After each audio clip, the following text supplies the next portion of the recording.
वाणी में खिरती है मानो जैसे अमृत धारा। जिन्हें की वाणी में खिरती है मानो जैसे अमृत धारा। उनके वचनों को सुनकर होगा अब कल्याण हमारा। उनके वचनों को सुनकर होगा अब कल्याण हमारा। शिरोमणि शिष्या के स्वर्ण से शब्दों ने जग तारा। ऐसी पूर्णमती माता को शत शत नमन हमारा। शत शत नमन हमारा।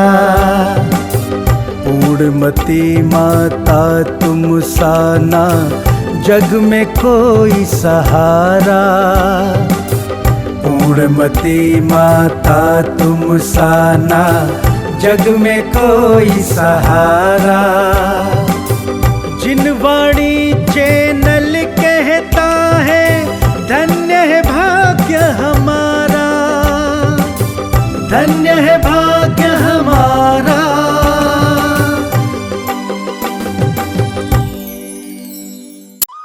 इस कार्यक्रम के पुण्यार्जक हैं आयोजक एवं निवेदक ज्ञान विद्या चातुर्मास समिति 2023 सकल दिगंबर जैन समाज Ahmedabad. Kataria automobiles private limited Ahmedabad.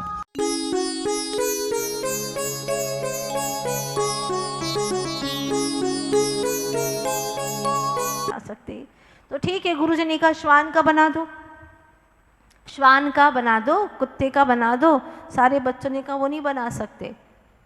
तो ठीक है, गुरुजी ने कहा सब गधे हो तो गधे का ही बना दो तुम चित्र, गधे का बना दो। बोले गुरुजी नहीं बना सकते गधे का, ये नहीं बना सकते, वो नहीं बना सकते। पक्षियों के कई नाम लिए लेकिन सारे बच्चों ने कहा गुरुजी नहीं बना सकते। तो क्या बनाओगे तुम ही बताओ। गुरुजी हम राक्षस का चित्र बनाएंगे, राक्षस का। गुरुजी ने आश्चर्य से पूछा आखिर बात क्या है, क्यों? तो बच्चों ने कहा कि राक्षस का चित्र बनाने के लिए कुछ दिमाग नहीं लगाना पड़ता, कुछ भी बना दो, आड़ी टेढ़ी लाइनें कहीं भी खींच दो, राक्षस है वो तो कैसा भी है, इसमें क्या।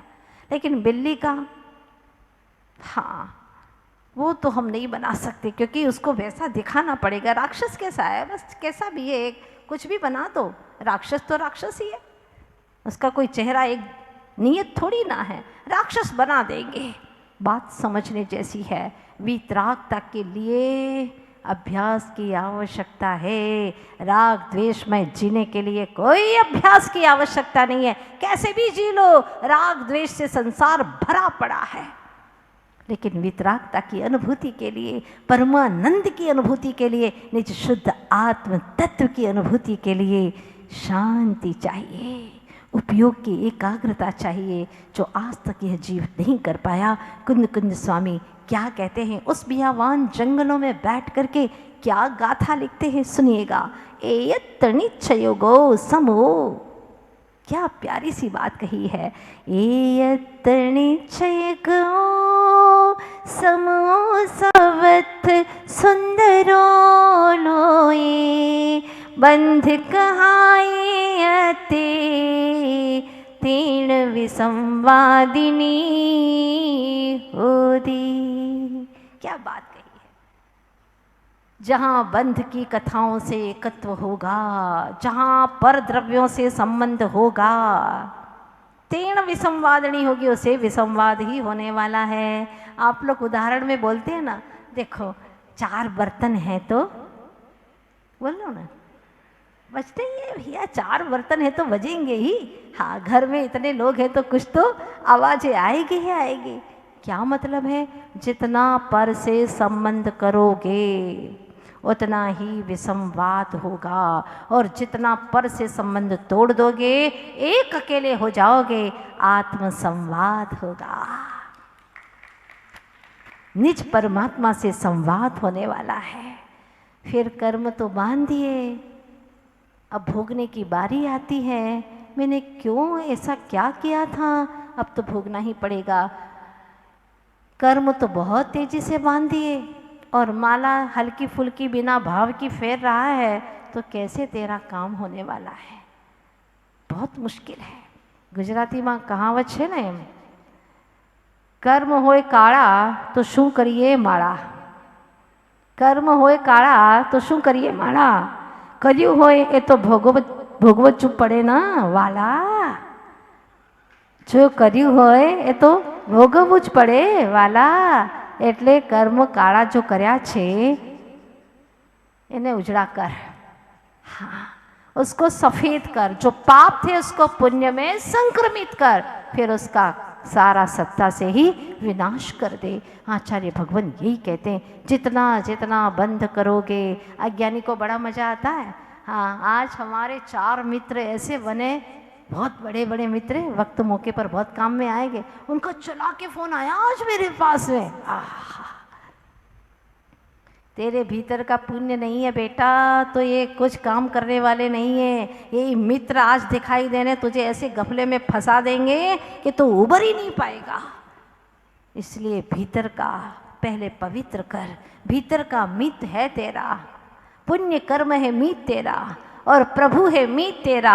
तो समझ लेना तो हर परिस्थिति से, हर संकटों से छुटकारा पा लेगा। और प्रभु जैसा मीत नहीं है, चाहे कितने ही दुनिया की प्रभुता वालों से मीत बना लो, मित्रता कर लो, ये काम में आने वाले नहीं है। चाहे कितनी ही संपदा हो, जड़ संपदा, वो हमारे दुख को मिटाने वाली नहीं है। दुख को मिटाने के लिए तो हमें भेद ज्ञान ही चाहिए, प्रभु का समागम चाहिए, सदगुरु का समागम चाहिए। कहते हैं ना, प्रभुनु स्मरण सर्व रोगोनी एकमात्र दवा छे। प्रभुनु स्मरण, बस प्रभु का स्मरण करते रहो, सारे रोगों की एक दवा है, प्रभु का स्मरण। लेकिन ध्यान रखना, इसके लिए नहीं प्रभु का स्मरण नमो रंताणम फेर रहा है, इसलिए मेरा केस सुलझ जाए, केस सुलझ जाए, केस सुलझ जाए। दृष्टि महामंत्र पर नहीं है, केस के ऊपर है। अपनी दृष्टि को साधो, दृष्टा को एकाग्र करो और प्रभु के महानतम गहनतम गुणों की ओर दृष्टिपात करो। प्रभु की भक्ति करते करते, जिनकी भक्ति करते करते कब निज की ओर आ जाता है पता ही नहीं चलता। ज्ञानी जीवों की ऐसी दशा होती है, जिनकी भक्ति करते करते निज की भक्ति हो जाती है, अर्थात अपने आप में लीन हो जाते हैं। ऐसे ज्ञानी जीवों की परिणति होती है। तो ये बात कितनी गंभीर कही है, समझ में आए ऐसी है। बंध कहा ये यत्ति, बंध कथा के साथ में एकत्व होने पर उससे क्या होगा? विसंवादिनी होगी। तो क्या चाहते हो? विसंवाद चाहते हो कि संवाद चाहते हो? चाहते तो संवाद है, और काम सारा विसंवाद का करते हैं। 1 से 2 इकट्ठे हुए विसंवाद होगा कि नहीं होगा? नोक झोंक तो होती रहती है। हाँ, क्या करें, अब चलाना ही पड़ता है, जैसे तैसे ज़िंदगी अब गुजारना ही पड़ता है। वो 7 चक्कर लगाए थे तो ज़िंदगी भर लगाते रहो, अब करते रहो लल्लू चप्पू उनकी। बस दुख बढ़ता जाता है, उलझनें बढ़ती जाती है, समस्या बढ़ती जाती है, और उसी को स्वीकारते हुए यह चलता है। जब पराधीन होकर के आप इतनी समस्याएं, इतनी विघ्नों को सामना कर सकते हो, तो स्वाधीन होकर के कर्मों से मुकाबला क्यों नहीं कर सकते? क्यों कषायों का हम समापन नहीं कर पाते? क्यों हम पापों को विदाई नहीं दे पाते? हमारे भीतर में अभी अंतर्दृष्टि हुई ही नहीं है। आचार्य भगवान कहते हैं कि जब तक तेरी अंतर्दृष्टि नहीं होगी ना, तब तक तो बाहर को बदलने की कोशिश करेगा। तो आचार्य भगवंतों ने एक सूत्र दिया कि जो बदला जा सके उसे तू बदल दे, जो बदला जा सके उसे तुम बदलो, जो बदला न जा सके उसको स्वीकार करो। जो बदला न जा सके उसे स्वीकार करो, और जो स्वीकारा न जा सके, जो स्वीकारा भी न जा सके तो क्या करो? उससे दूर हो जाओ और स्वयं को खुश रखो। बस यही मात्र जीने का एक तरीका है, अपने आप को खुश रखो। भेद ज्ञान के सिवा और कोई भी दूसरी ऐसी चीज नहीं है जो हमें हर पल खुश रख सके। तो आचार्य देव कहते हैं कि तुम्हारी खुशी तुम्हारे पास में है भेद ज्ञान के माध्यम से, लेकिन तुमने क्या किया है? अपने ज्ञान के ऊपर ही पर्दा कर दिया है। मोहेन समृतम ज्ञानम स्वभाव लभते नहीं, मोह से ही तुमने अपने ज्ञान को ढक दिया है। तो इस भ्रम को तोड़े कैसे? भ्रम को तोड़ने के लिए आपको मर्म का ज्ञान चाहिए, मर्म का ज्ञान चाहिए, अंदर का ज्ञान चाहिए, तब कहीं यह भ्रम टूट सकता है। अन्यथा अनंत काल का पाला हुआ यह भ्रम टूट नहीं सकता। जिसके ऊपर विश्वास होता है उसकी हम हर बात मानने को तैयार हो जाते हैं। तो हम प्रभु के ऊपर इतना विश्वास बना ले, गुरु के ऊपर इतना विश्वास बना ले कि उनकी बात को हम स्वीकार करें। वो हमारा हित ही सोचेंगे।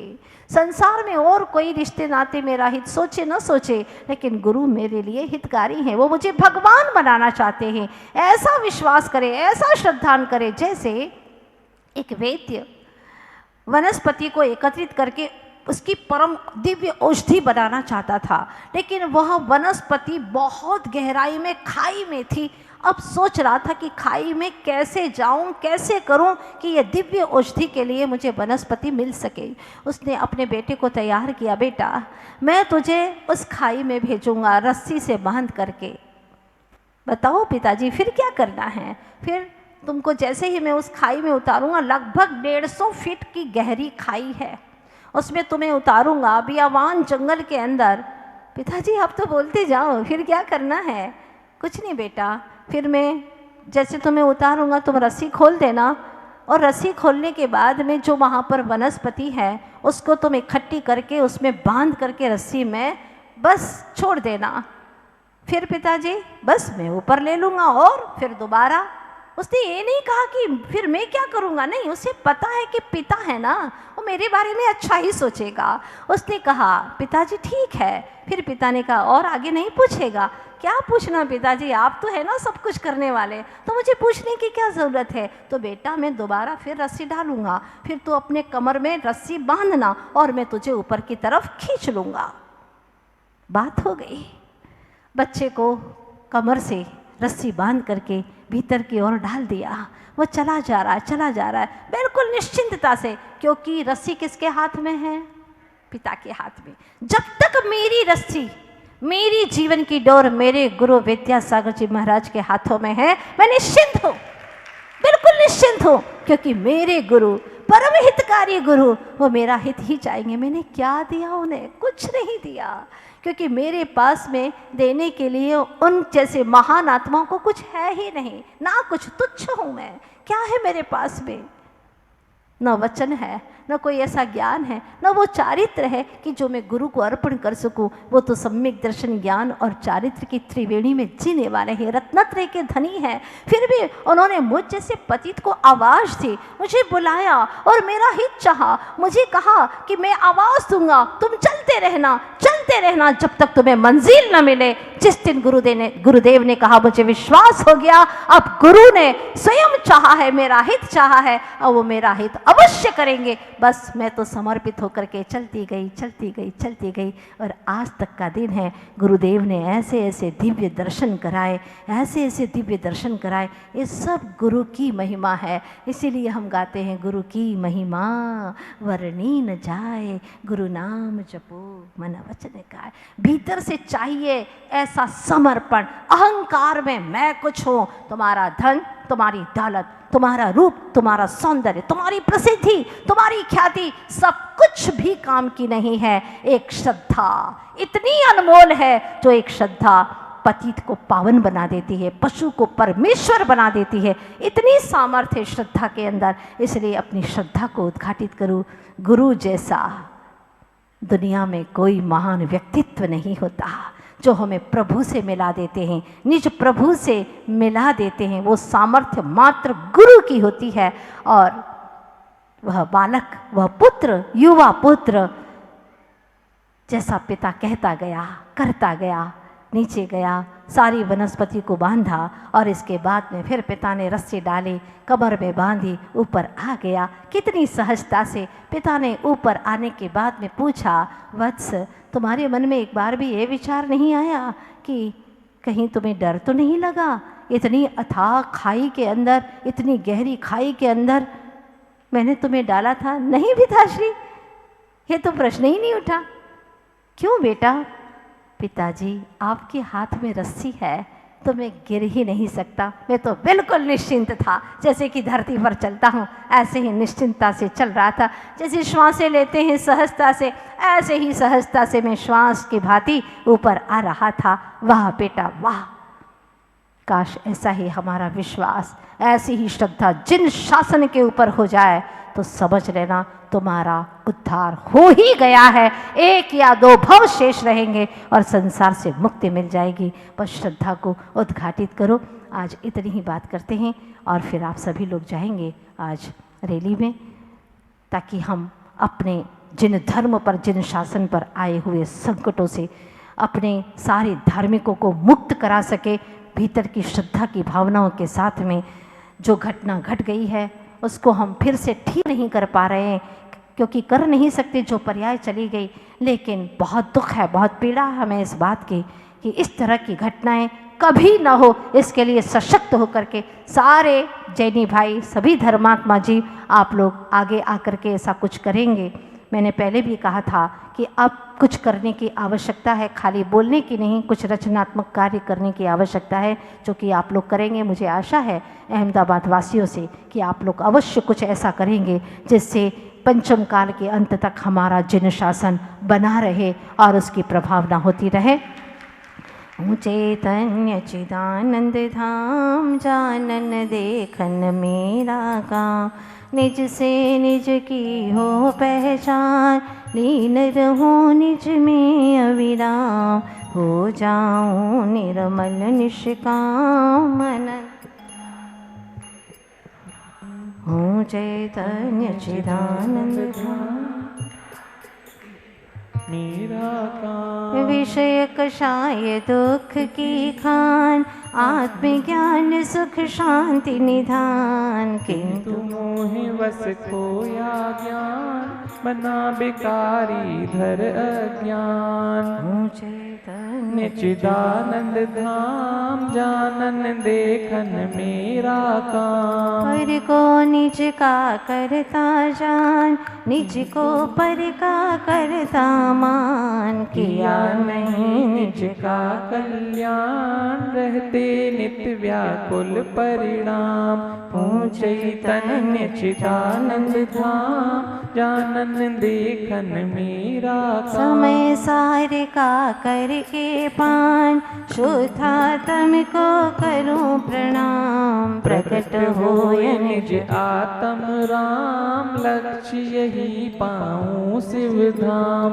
हूँ चैतन्य चिदानंद धाम, जानन देखन मेरा काम। निश्चय से हूँ भगवान, कहे गुरु तू स्वयं महान, पूर्ण स्वयं में तू गुण खान, विद्या गुरु का कर गुणगान।